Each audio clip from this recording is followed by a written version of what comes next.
record. And okay, so I'm really sorry for all the delays, but it's I mean, I really had a problem of connection. So I would like to welcome Clovis Freire.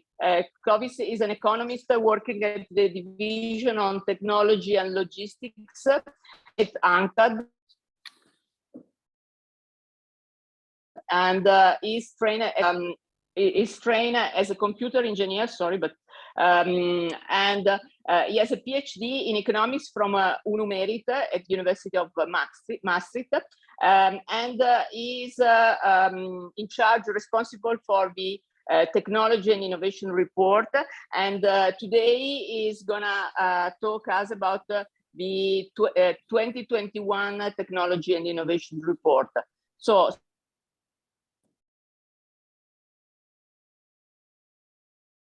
Sorry for its source. Thank you. Oh, thank you, Roberta.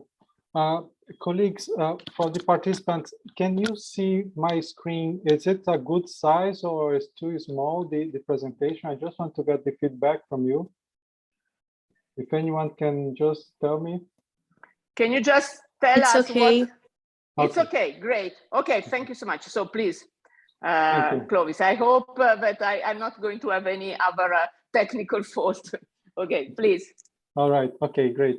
So as Roberta was saying, I was responsible for this preparation of this Technology Innovation Report 2021. This is one of the main reports of UNCTAD.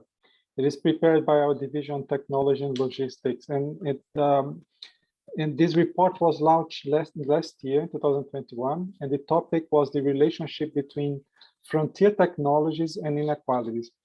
So I just want to tell you a little bit about this report. The UNCTAD is the United Nations Conference on Trade and Development. Is in one UN agency that deals with international trade, investment, and technology, and how can we help developing countries to harness these three things, trade, investment, and technology, to insert themselves into the global economy in a more positive way, so they can really be able to catch up, and we have reduce the gaps in development between countries. So this report in a way is at the heart of this discussion.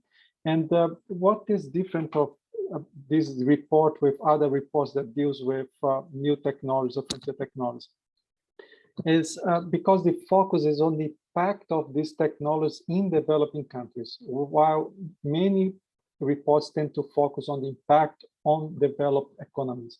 The report also provides a very comprehensive picture of the status of and trends of frontier technologies. This includes market size, employment, main sectors, while other reports, usually they focus on one or few of these technologies like AI or robots and so on. Also, the report highlights different effects of these two waves of technological change, and I'll be talking more about this digitalization that is at the peak, and frontier technologies such as AI, Industry 4.0 technologies that is at its beginning. So we argue in the report that there is some windows of opportunity for countries to catch up because of that, but there are also things that countries should take in consideration, because while there are few countries that are able to create these technologies, all countries at the end will be affected by it. So the question is how developing countries, developing economies can best be prepared for the consequence of that. So I think this issue is very critical for the policymakers in developing countries that are our main target audience of this report. So the report, it makes the case that we live at the beginning of a new technological revolution, and the great divides between countries that we see today started after the first industrial revolution. Before the industrial revolution, most people were equally poor. But with the waves of technological change, we have the Western Europe and other countries offshore like Australia, Canada, New Zealand, the US, and Japan. So in this graph that you see there is the yellow line, the orange line going up is the Western Europe and these other countries, US, Australia, Canada, New Zealand, Japan, and you see how the gap increased with all the other countries. The blue line is the rest of the world. So every wave of progress was associated with a sharper inequality between countries. And at the end of this talk, you have a better idea about that relationship between frontier technology and inequality, and what governments, business, civil society, the international community can do to guide the development and diffusion of this technology towards more inclusive and sustainable outcomes.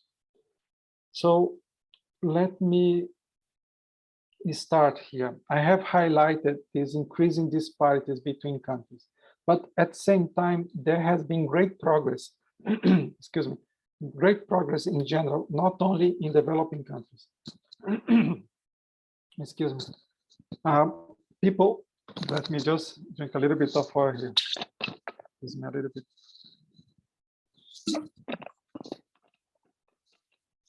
So we know that people on average are living longer and healthier lives, are getting more years of education, having better access to clean water, sanitation, electricity. We know that because of the SDGs, before that, the Millennium Development Goals. But we also know that also persistent poverty, large disparities across countries in terms of income, education, health, and so on. For example, in upper middle income and high income countries, the average share of the population living in extreme poverty is only 2%. But in lower middle income countries, it's 14%. And in low income countries, it's 45% of the population living in extreme poverty. So it's big gaps. And there are same large disparities seen in mortality rate of children under 5 years of age and so on. So the global inequality is extremely high still, but we know that for the past 10 to 15 years, it has decreased because of the large developing countries like China having grown so fast. But there is also another opposing force to this trend. In the past 40 years, inequality within countries has increased in many regions, and not only in developed countries, but also in developing countries. For example, in this graph, I'm just showing that between 1980 and 2015, the top 1% in India increased its share in pre-tax national income from 7 to 21%, while the bottom 50% reduced its share from 3 to 15%. And we see the similar pattern in China. So given that inequality within many countries is going up, and at the same time, disparities between countries, because of some countries like China is growing fast, Brazil did in the 2000s and so on. It's this disparity between countries, although still high, is going down. What is the final effect of these two trends? The within country inequality going up and between country inequality going somewhat down. So to answer this question, we have to understand what is the contribution of inequality between and within countries to the global inequality. So when we take a look at that, the contribution of between country inequality is enormous, it's really huge. It has increased since the Industrial Revolution from 28% of the total global inequality in 1820 to 85% in 2002. So in other words, in 1820, global inequality was basically a class divide within countries. So this struggle of classes and so on. While now this inequality is defined by the lottery of the birthplace. This has given rise to the concept of the citizen premium, so of being born in a rich country. So we have estimates that just by being born in the United States instead of, for example, the Congo, an individual can multiply his or her income by 93 times. So there is this big lottery of the birthplace. So since inequality between countries is have a higher overall impact on global inequality. Of course, this recent reduction in inequality between countries is a good thing to celebrate. But this decline hides that in absolute terms, the inequality has never been higher. And that's what I show in this graph here. In the 1970s, the inequality between the difference of income per capita between developed countries and developing countries was about $17,000, a little bit higher than that. And in 2018, that is $40,000. So in relative terms, it has reduced, but in absolute terms, it has increased. So in summary, between country inequality is the most significant contributor to global inequality. And in absolute terms, the gap between developed and developing countries has only increased. And we saw that every wave of technological change has been associated with increased inequality. So for policymakers in developing countries and developed countries, it's critical to understand that and to reverse that trend there. So, okay, we talk about inequality, but there is no consensus about how the dynamics of economic inequality should be interpreted. You know, there are many factors that affect inequality. There are wars, epidemics, the effects of trade, globalization. But one of these factors is the impact of technological revolutions. So this can be considered in two stages. I'm showing here these waves that we can, you may be familiar with that, associated with the work of Carlota Perez and Chris Freeman. That shows that we can interpret these waves of technological revolutions as being as having two stages. The first one, the installation, and the second one, the deployment. So when we consider the first phase, the installation of the technological paradigm, this can be associated with increased income inequality between the workers that are in those advanced industries at the beginning of the now new technological revolution and the other workers. So that could be one way that this technological revolution impacts inequality. On the second stage is the deployment period. But that stage, we see this new technology being deployed in more broad base in the economy, in other productive sectors. But not everyone gets the immediate access to the benefit of the products. And there may be some resulting divides that lead to public discontent and so on. So at the present moment, one can argue that the world is at the deployment phase of the age of ICT, the digital transformation, digital revolution, and starting the installation phase of a new paradigm, Industry 4.0. So the deployment of information communication technology has resulted in enormous concentration of wealth in the ownership of major digital platforms. And there is also persistent digital divides, as we have seen during now the COVID-19 pandemic.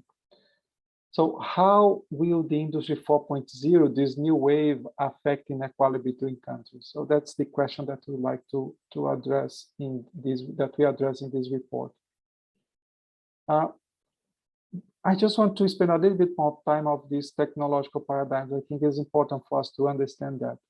So this framework of technological techno-economic paradigm has identified 5 technological waves since the Industrial Revolution. The first is the Industrial Revolution. The second is the age of steam and railways. The third, the age of steel, electricity, and heavy engineering. The fourth is the age of oil, automobile. The fifth is the age of ICT. And Industry 4.0 is considered by many as the next revolution.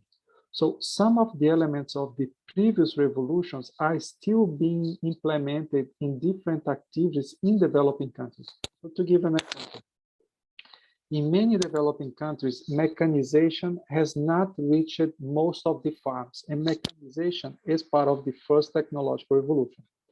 There are large shares of the population that lack access to electricity, and electricity is an infrastructure of the third technological revolution. There are many production sectors that have not been able to take advantage of economy of scales and become internationally competitive, and that is associated with the paradigm of the fourth technological revolution. And on the digital revolution, this has been limited in many places to mobile phone use, digital platform use, not really the adoption, deployment of the digital technologies in the production sector. So this fifth technological revolution is still being played out in many developing countries. Why that happened? Because there is this uneven deployment of these technological paradigms. In countries that are at the core of the technological paradigm, of the new technical economic paradigm, new technology development in production sectors is accompanied by the rollout of the infrastructure and the changes in consumption patterns. So, for example, when the US and other countries in Europe, they were going through the age of ICT, the use of the technology in the production sector together with the infrastructure, the internet and the computers, and later on the mobile and so on, but also changes in the way that people relate with the technology, changes the people relate with each other, changing institutions, they all work out together, like in a co-evolution way. Once the technological revolution matures, we see that financial capital start to look to new opportunities for higher profit, either by stretching the paradigm to other countries or by betting in emerging technological revolutions for the new paradigm. So many people may point out that this is the stage that we are now. Now that we kind of reach this, the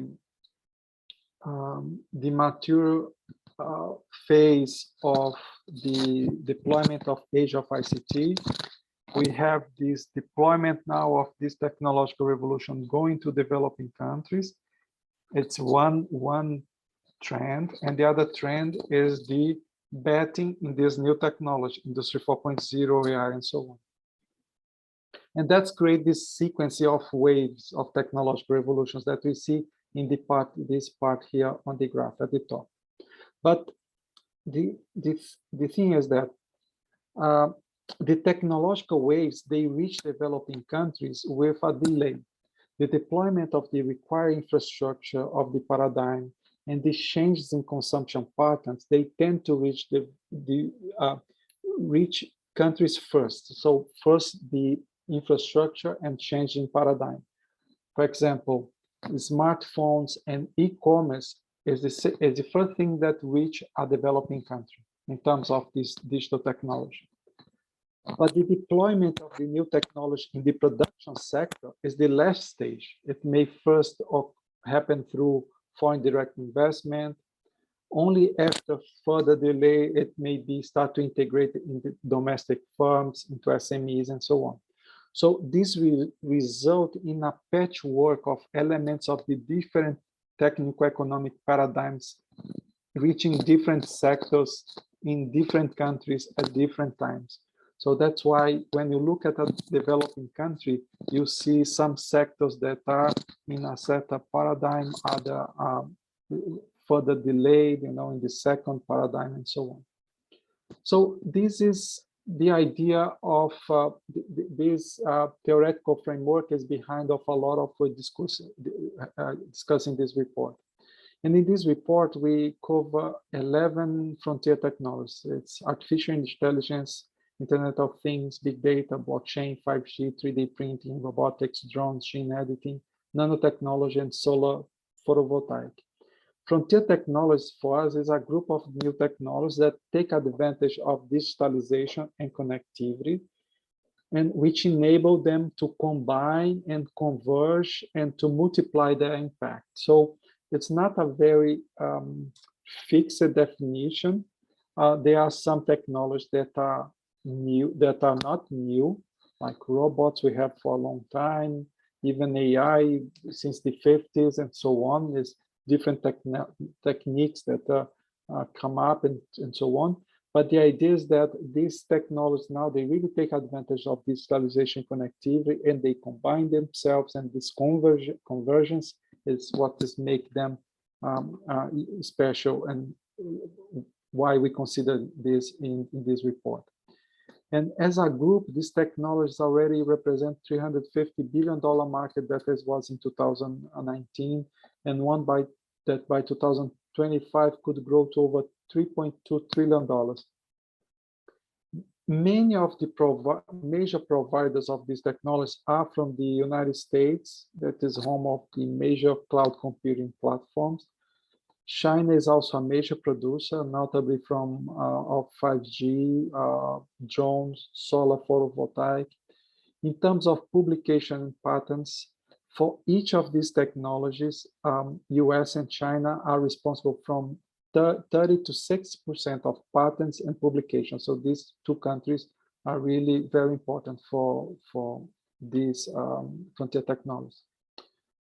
But only a few countries currently create frontier technologies, but all need to be prepared for them. So to assess the national capabilities to equitable use, adopt, and adapt to these technologies, the report introduced what we call the Readiness Index. So this index is comprised of 5 building blocks: ICT deployment, skills, R&D activity, industry activity, access to finance. So the first 3 of them, ICT deployment, skills, and R&D activities, they are aligned with the national technology capabilities identified by the late economist Sanjay Lal. Sanjay Lal worked as consultant for UNCTAD in the past, come up with classification of content of technology on products and trade. And these national technology capacities, ICT deployment, skills, and R&D activity are part of that. Industry activity is related to the assumption that the development of technological capabilities is path dependent. It's based on research related to things like economic complexity, path dependence, relatedness. So based on that theoretical framework, so we understand that current pattern of tech industry activity could inform the likelihood of adoption of frontier technologies, because these new technologies will, as I mentioned before, will not be deployed and adopted in all sectors at the same time, even in developed countries, even in the US and Europe and so on. They start first in some sectors and then they are deployed in other sectors. And you can think about this path dependence and relatedness. So industrial activity, what kind of activity, industrial activity a country has can inform us how far is the adoption of the frontier technologies. And access to finance is considered a building block for innovation. Is really based on the Schumpeterian view of the nexus between finance and innovation. So based on this index, in general, the economies most ready for the equitable deployment of frontier technologies are in North America and Europe. So the top 10 countries are US, Switzerland, UK, Sweden, Singapore, Netherlands, Republic of Korea, Ireland, Germany, and Denmark. And the emerging countries are also well placed. China ranks 25, Brazil 41, India 43, and South Africa 54. When we take a look and compare regions using unweighted average for the countries of the region, we see that the least ready countries are in sub-Saharan Africa. And developing countries in general are least ready countries. The average country in Latin America, in the Caribbean, and in Africa scores below global average there. But there are also some outliers, countries that perform better than their per capita GDP would suggest. The greatest outperformer is India. It ranks 65 positions higher than expected. It's followed by Philippines that ranks 57 positions higher. In this table, we show other countries. The countries that outperform, they have promoted and invested innovation and on technological learning through domestic research and development, R&D. They also have been more successful in diversifying their economies, which has created opportunities for innovation and the deployment of this technology. So diversification is also very important. But overall, even these countries that overperform, they have lower rankings in ICT connectivity and skills. So what we say in the report is that developing countries, they really need to work towards this universal access of internet and ensure that all citizens have the opportunity to learn these skills to be more ready to use frontier technologies. Now, let me explain how we work this report, how we divide the report. To tell you that, let me very briefly tell you about this conceptual framework of linking technologies to inequalities. So to do that, in the report, we follow the capability approach of the economist Amartya Sen. You may be familiar with that. In this capability approach, people well-being is a central part of this framework because that is critical because inequality is ultimately felt at the personal level, right? So an individual well-being, it relates to the real opportunities that people have to do and to be what they have reason to value. So to do and to be what they believe is valuable to do and to be. So this is their capabilities. It relates with their real opportunity. So in this graph, we see this set of capabilities. This person has a higher set of capabilities. This other person a lower set. And the difference between this set of capabilities is the inequality there. So goods and services are the means for expanding people's well-being. The relation between goods and services and the capability set is influenced by individual, social, and environmental context. So, for example, a person can use a bicycle and be able to more freely go from A to B. That expands the capability of that person. But if that person is a very old, frail, and weak, and that personal characteristics will impact the use of that good and service, the bicycle. If that person lives in a very mountainous area that is not easy to ride a bicycle, that would affect the use of that product. If that person lives in a community where women is not allowed to ride bicycles alone, and so girls and women in that community will not be able to use that to expand their capability. So that is the link between goods and service and these capabilities. There are other things that affect the access to these goods and services. One is the ownership of productive resources. So that could be the person's own knowledge, labor power, but could be as well as capital like a computer, machinery, a plot of land. And the second thing is the production possibilities that exist in an economy. If you are in an economy that you don't have jobs, there is no productive activities going on, it's very difficult for you to engage in employment and have an income, to have access to products. There are many products and services that you get from, as a public good or from the nature and so on, but the majority of goods and services were acquired through our income. So the technologies come on because we need the technologies to produce goods and services. The technologies available, they determine the production possibilities. So that's the link of technology with goods. And to complete this picture, a national system of innovation is this broad framework and network of actors required to develop new technologies, combine them with existing technologies into new products and process for production. So And the government has the primary responsibility for policies, for rules and regulations that provide the environment that can enable this technological change.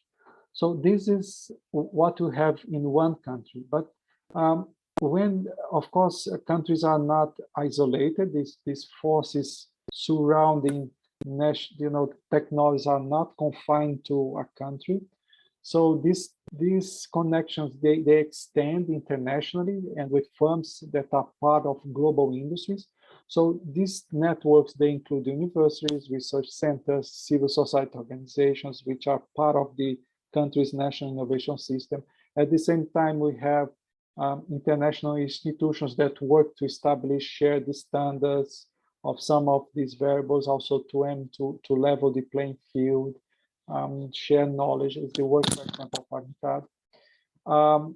So based on this framework, technology affects inequality through jobs, through goods and services that are traded domestically and internationally. And in that connection, we need to consider two things, basically. First, how people use technology as a consumer of the technology, and how that affects the capability of the person, and how that affects inequality between groups and people. So the user side, but also look at the production side, how technology affects work and jobs and wages and profits, and that also impact technology. So we divide the report basically in two areas, the production side and the consumption or user side. So if we look at the production side, I hope you can see that in this slide, maybe a little bit small, but if we consider the impact of technologies on inequalities to the production lens, the channels that technology impact inequality are through jobs, wages, and profits. So these inequalities could emerge in different points of the economy structure, such as in the occupations, firms, between wage earners, between wage earners and owners of capital.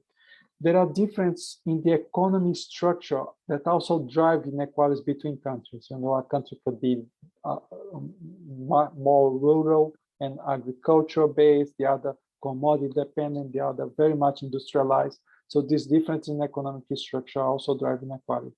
The contribution of each one of these elements to income inequality is conditional of many factors, such as labor, social and economic policies, the level of development of the country, the size of the sector and the firm, and so on. And at any given time in a particular country, income inequality could be increasing or decreasing at the different dimensions of this production framework. So it's very difficult to say if it's increasing, decreasing, because then you have to look at all those things. But the critical question is how this process is different now with these frontier technologies, how this is different from the past. Does using frontier technology change these channels of impact of new technologies on inequality? And in principle, there is no difference. The channels and mechanisms are the same for new technologies today as they were for the new technologies of the past when they were first adopted. But the thing is that each wave of technological change, it brings some inequalities in new shapes. I think that's the message that we would like to bring. And for example, today, one of the major concerns is that AI and robotics will reduce employment. So in the report, we show that the most alarming scenarios do not consider that not all tasks in a job will be automated. And most important, that new products, tasks, professions, and economic activities are created throughout the economy. So another concern for developing countries is that multinationals could take advantage of these frontier technologies and start to reshore manufacturing that was previously going overseas, right? So this process could slow down the shift of more traditional industries such as garments, footwear, and low-tech electronics from developed countries to developing countries, and also more important, from China to less industrialized countries in Asia and Africa. But the feasibility of reshoring depend on many other factors, including ownership, the scale of production, the country position, the supply chain. And we at this point, we have not seen this movement of reshoring, even after the COVID-19 pandemic. This report was launched before the pandemic, but even considering that. So if we consider the impact of AI on inequality between countries and take a longer term view of scenarios, and if we consider that AI will be this really very disruptive technology, so what could be the impact of AI on inequality between countries? And to do that, we analyze these different type of input data. If AI is primarily use big data generated by users, this will mainly benefit the United States and China because their competing digital platforms get massive amount of data. But if AI primarily use big data generated by Internet of Things, this may benefit other developed countries like developed countries like EU countries in the EU, Japan, Republic of Korea that have a strong manufacturing base and may start to use more extensively Internet of Things and IoT, right, to get data. And third scenario is that instead of involving a lot of data for training, we have more AI through learning, through modeling, and so on, and repeated games, and generalizing from that. This would not particularly benefit US or China, but would still demand resources and capabilities that are more likely to be found in developed countries, and that would enable them really to move further ahead of developing countries. So this is the scenarios. Another concern these days is with job polarization. You know, it's this expansion of high and low wage jobs. So you have the high end and the low end of the jobs expanding, and the contraction of the middle wage jobs. But you know, not all job polarization can be attributed to technological change. There's much that will also be the outcome of trade, of international competition, and so on. To give an idea, in developed countries from 2000 to 2020, job polarization, it has been associated with a reduction of 4% of the medium skilled jobs in developed countries. But in lower middle income developing countries, there was an increase of the medium skilled jobs. Actually, the opposite of job polarization. There was an increase of 6%. So this is expected that in lower middle income developing countries that are less exposed to this potential negative effect of AI and robots and automation on job polarization.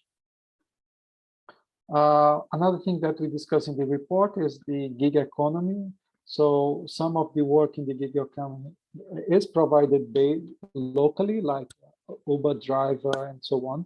But some work is based on the cloud and can be performed anywhere in the internet. So it could be an opportunity for workers in developing countries that speak the language and so on. So, but while the gig economy provides employment, usually these are insecure jobs. So the consequence of the inequality will depend whether the gig workers, if they are poor people or people from developing countries with a wage that is usually much lower than people in developed countries, or the gig workers are more unemployed or people looking for small additional incomes in developed countries, or even middle-class people in the developing country that has the capability, the skills, the connection to do the gig work, and is not necessarily in the most low-income strata in their developing country. So if these are the gig workers, you may not see a big shift in income inequality at the global level. So the way for countries to be prepared to benefit from the technology is really by promoting their use, the adoption and adaptation of these technologies. But developing countries, they face many challenges to do that. The report highlights 5 of them: demographic change, technological gaps, slow diversification, lack of finance, and stringent intellectual property rights. Let me just go quickly over them. So demographics. Demographic change affect the supply of labor in the economy and the incentives the firms face for automation. Globally, the population is expected to increase from about 7.9 billion in 2020 to 9.7 billion in 2050. And most of the increase is expected to be in sub-Saharan Africa, by increase by 1 billion people. So firms in Africa may have few incentives to use automation as a form of saving labor costs. So that's one factor. The second challenge is this technological gap. So there are several disparities between developing and developed countries in the level of productivity. You can see shares of global production of more sophisticated products, the amount of research produced, the pace and adoption of technology, and so on. But to give an example, the graph of the left side here, between 2000 and 2016, despite of this rapid progress in countries like China, India, Vietnam, and Brazil, there was the gap between developed and developing countries in relation to medium and high-tech value added. They remain about the same, 8%. But the least developed countries, they lag further behind. Their share of medium and high-tech in total value added decreased from 17 to 9%. So the risk is that these low-income countries will also fall further behind the adoption of Industry 4.0, widening this technological gap. Another challenge is low diversification of many developing countries. We know from research that growth enhancing structural transformation, the one that moves jobs and production from low to high value-added products, create better wages. This requires economic diversification. The country needs to be able to produce new goods and services and upgrade the production, but it's not any kind of new product.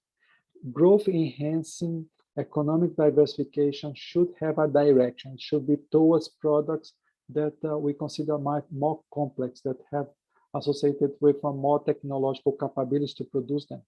For developing countries, most of the innovation is through the emulation of production that already exists in the more industrialized countries. So that requires capability to absorb and adapt technology. But diversification is path dependent, as I mentioned before. So what a country produces today matters for what the country will be likely to produce tomorrow. And this trend is a very incremental process. So products produced by low-income developing countries today are usually commodities. It's oil, agricultural products, minerals. And these products are far away in terms of capability to these sectors that may adopt this frontier technology first. In the graph of the left, we have the product space. You may be familiar with this concept. And in the product space, you have each one circle is a product connected to each other when they are usually likely to be exported by the same country. So if a country exports one, it also usually exports the other. And usually commodities are in the periphery of this map, very far from the center where you have products with more technological content, more complex products. Another challenge is related to finance. So developing countries, in particular least developed countries, they have weaker financing mechanisms to support innovation in general. In most developing countries, R&D expenditure as a percent of GDP is really small. It's much smaller than in developed countries. And very little is funded by the private sector to develop the industrial technologies for productive application and so on. So this is a big challenge. And the first challenge is related to intellectual property rights. Strengthening intellectual property, it has the intention to encourage technology transfer and encourage innovation. But it only can do so if this is part of a national innovation system that, in conjunction with other policy, industrial innovation, technological policy, that build the productive and technological and innovation capabilities of the firms and farms and people in the country. So the development of frontier technologies is highly concentrated in very few firms located in few countries, meaning that the inefficient diffusion of the technology and know-how is likely to only be reinforced by stringent intellectual property protection, and that will reinforce these technological divides. So what we say for countries is that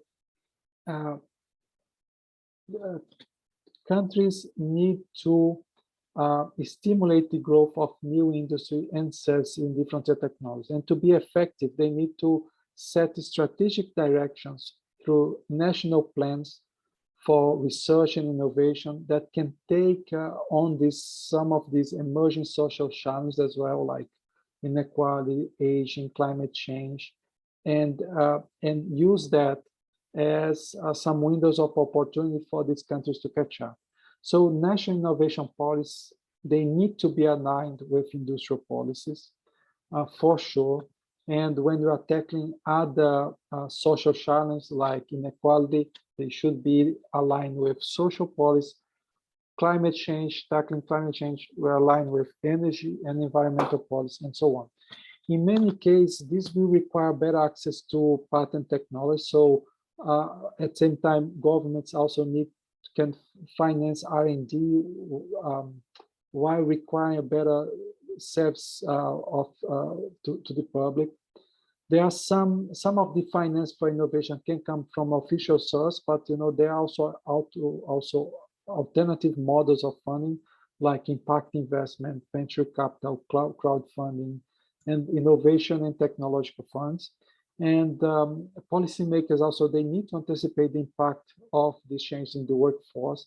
Many workers will need competencies in science, technology, engineering, and mathematics, but also in design, management, entrepreneurship. And workers should be able to rely on stronger mechanisms of social protection, different forms of economic redistribution. Also, the role of labor unions will be more important, particularly related to these things like gig work and on platforms and automation and so on. Now, let's turn to the other side of the analysis. So the potential impact of technology on inequality through the perspective of the users of technology.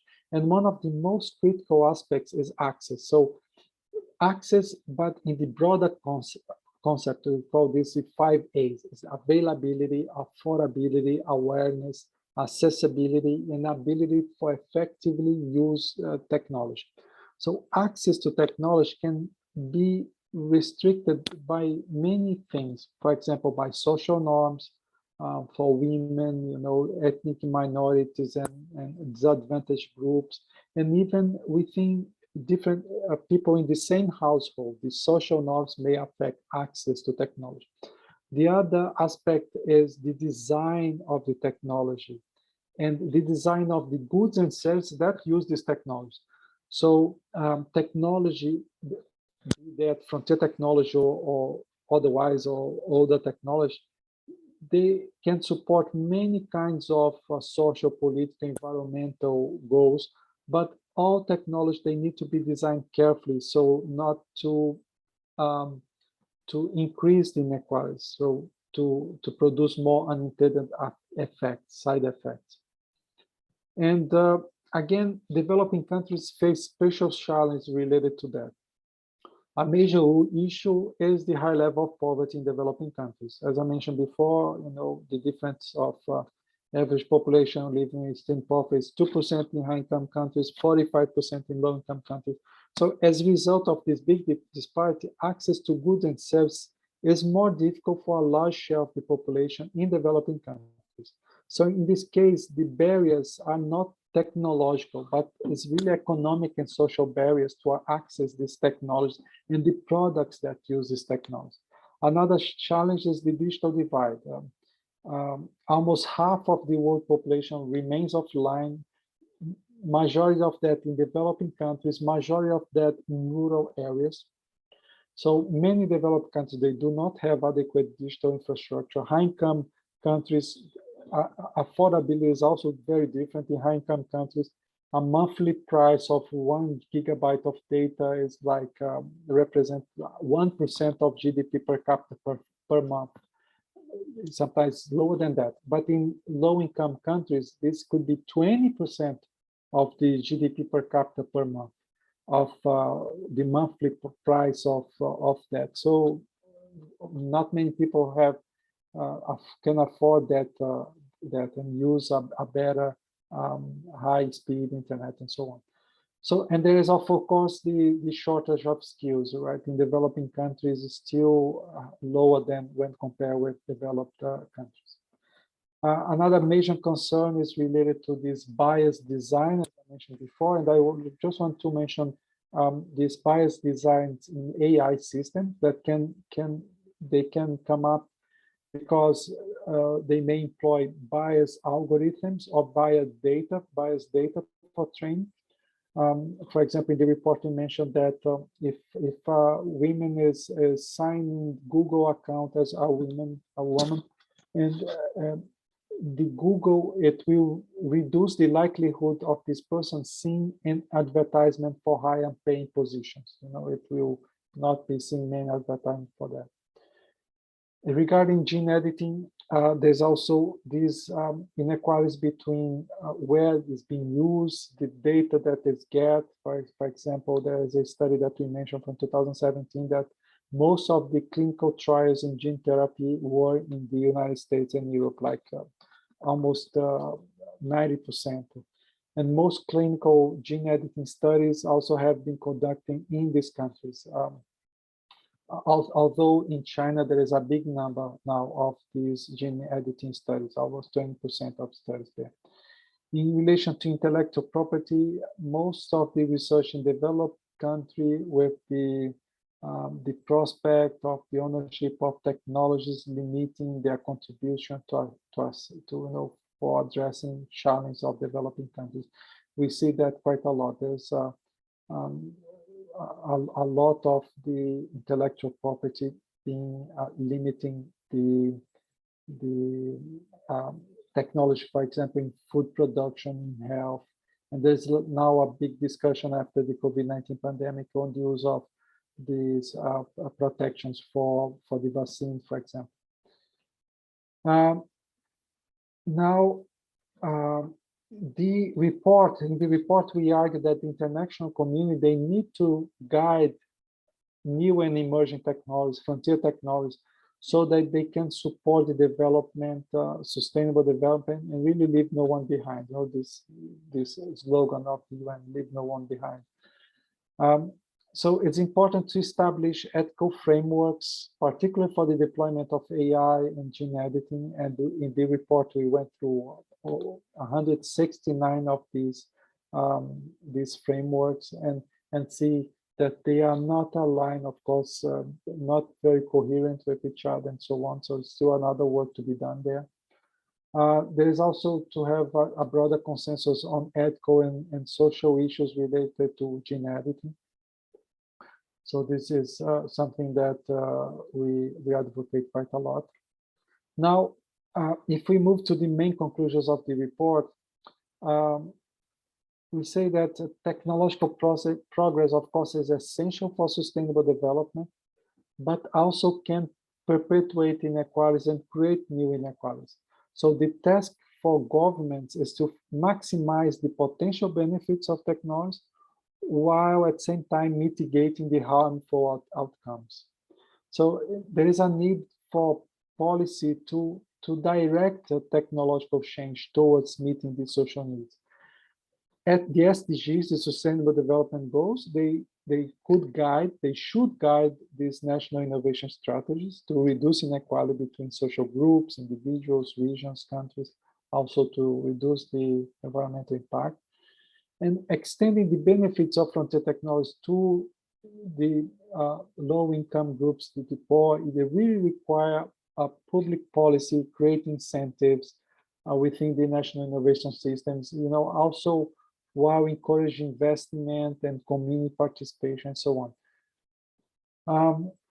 directing innovation towards equitable outcomes, it really requires more social policy that is more visionary, that supports social citizen activities, grassroots innovation, and so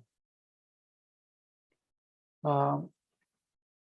Also, another important message is that for countries to catch up technologically and economically, the developing countries, they really need to adopt frontier technologies, but while continue to diversify their production base by mastering, existing technologies. So this is a two strategy, two-pillar strategy.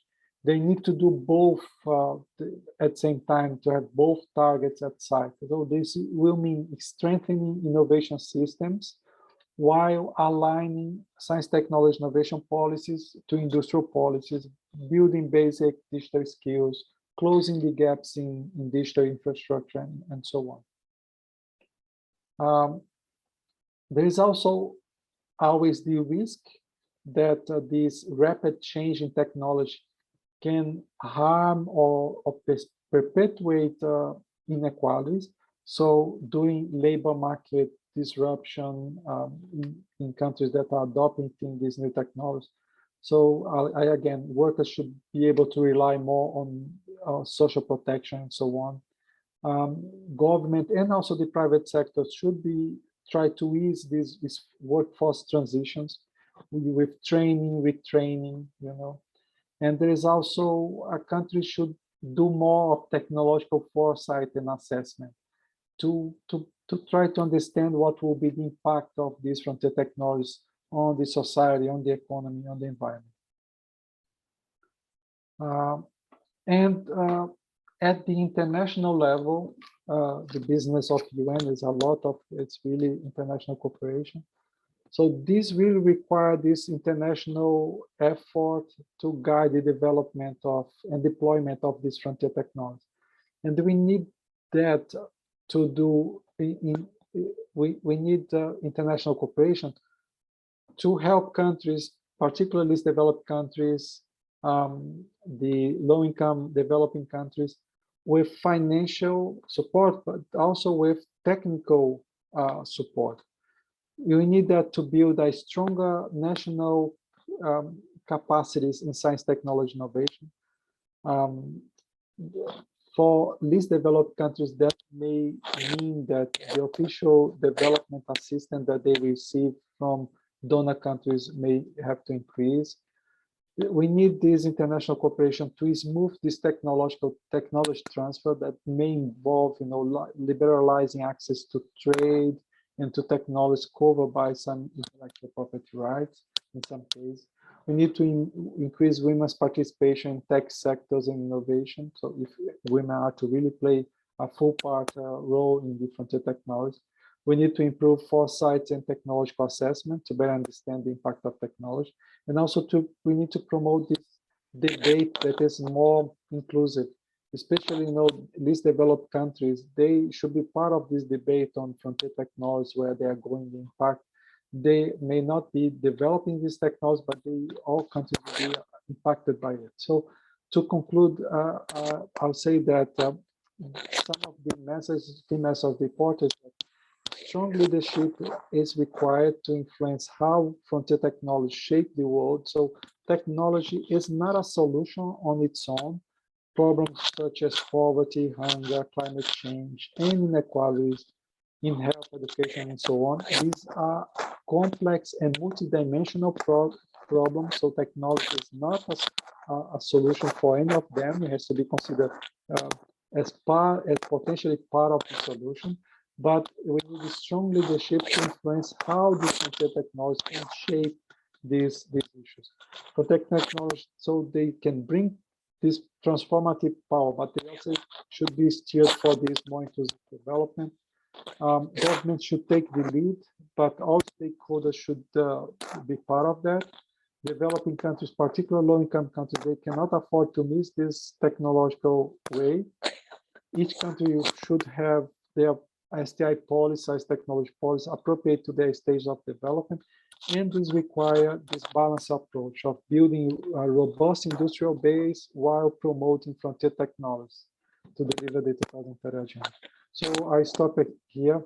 And I really look forward to some questions and discussion. Okay, so Clovis, thank you very much. I think, I mean, it has been really an amazing presentation full of insights. And I think that, I mean, for the students, I suppose it's been great to see how a lot of concepts that we have been discussing during this course and the classes, I mean, how this concept could be implemented in terms of policy making in the international organization.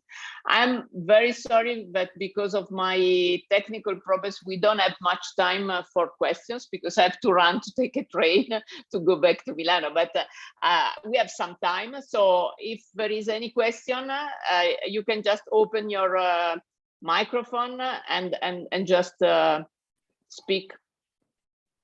So please, if you do have questions.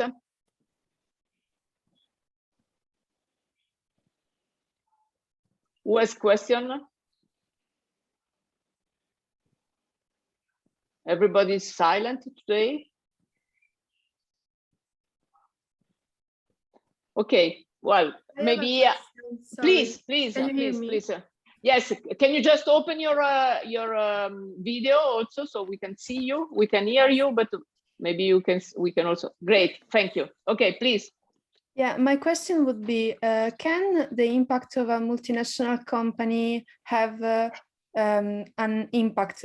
Sorry, can a multinational company have an impact on the technological catch-up of a developing country besides industrial policies made by the government? Yes, thanks for the question. Yes, there are many ways that what we have discussing here is how technology can impact inequality, right? So how the acquisition of technology is also building capacities to use technologies and adopt them and adapt them can make countries catch up. So if a multinational, it goes to a country like through foreign direct investment and basically only rents the land, you know, bring all the products that are using the production from outside. Usually they export that product. They can even employ people from the country, but only to do the basic work, you know, there's not on the managerial part or engineering or my strategic or so on. If there is no learning from other firms, domestic firms in the country about what's going on there, there is no spillover of that investment that the multinational is making and that investment that the country is making, bringing the multinational there, because usually there are some tax incentives and so on, they will not result in any benefit of more technological capabilities and potential reduction on the long term of the inequality. It may create employment, it may bring revenue for the government, it may increase export, but at the end of the day, those are the only things that happen. The more dynamic and long-term impact will not be there. So usually the multinational is arguably and understandably not the one that is concerned about that. The company is concerned to, if it's moving to a country, to operate in a more competitive way on that country, and it's totally understandable and valid. That's the business of the company. So it should be the role of the government to understand that process should happen. Understand that it should create the opportunities for learning for your domestic firms to learn from that multinational. And it's really creating opportunities for learning, opportunity for your local firms to supply to that multinational, for opportunities for to your local firms to be part of that value chain as well, to learn from that, and so on. So that's part of what the government and industrial policy is one way to do that, but also investment policy. There's an investment commission in countries like Ethiopia and many other places. I have done some work in Ethiopia, and they brought a lot of, they have industrial parks where they brought companies on the garment, textile sector, and so on. This is investment commission that do that, so that investment commission should know that. So the innovation aspect is beyond many times the work of the Ministry of Science, Technology, Innovation. It has to be something beyond that and involving other policies as well. Okay, so thanks a lot. I think yes, and I think tomorrow we will have the opportunity to see, for instance, how China has been able to, starting from providing a low labor cost, to move up and to build up a technological capability in many of these advanced technologies. So I don't know if there is maybe one more question. We will have time for one more question. Any more question? Okay. So so thank you very much, Clovis. I think it has been really great. And again, I'm so sorry for all the technical problems that we had at the beginning. But anyway, I think it's been great also to have you as the final seminar of our course, because it's been really presenting a kind of overall picture of many of the concepts that we have been discussed during during this semester. So thank you very much again. I was anticipating the students about a questionnaire, which we are going to do tomorrow, because I will have to rush to the station. Okay, so thank you, and bye bye everybody. Arrivederci. Right. Ciao. Thank bye, you. Ciao, Clovis. ciao. Bye. Thanks.